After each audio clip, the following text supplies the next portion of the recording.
निम्नलिखित में से प्रत्येक समुच्चय युग्म का सम्मिलन ज्ञात कीजिए। तो जब भी हम सम्मिलन ज्ञात करते हैं तो जैसे यहाँ पर पहला एग्जाम्पल दिया गया है, इसका पहला पार्ट्स 1 3 5 और दूसरा है समुच्चय, दूसरा दिया गया है 1 2 3। तो ये हमको यहाँ पर रोस्टर रूप में दिया गया है।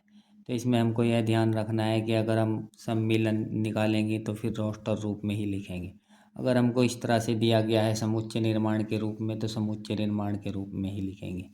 और इसमें जब भी हम निकालते हैं तो यह ध्यान रखना है कि जो पहले सबसे छोटा होता है छोटा लिखेंगे, फिर उससे बड़ा, फिर उससे बड़ा।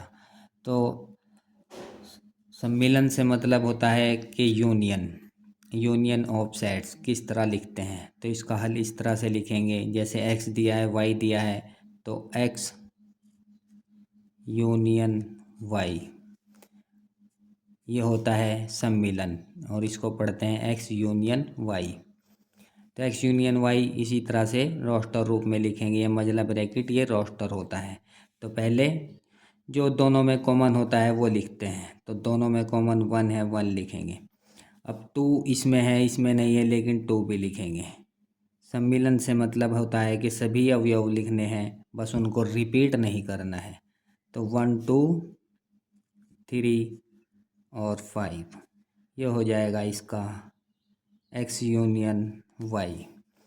अब इसी तरह से जैसे ये दूसरा एग्जाम्पल दिया है, ए बराबर ये समुच्चय दिया है और बी बराबर ये दिया है, तो ये रोस्टर रूप में दिया गया है, इसको भी ऐसे ही लिखेंगे, ए यूनियन बी बराबर हो जाएगा A B C E I O you. तो जो पहले आता है उसको पहले लिखते हैं, क्रम से लिखा जाता है इसमें।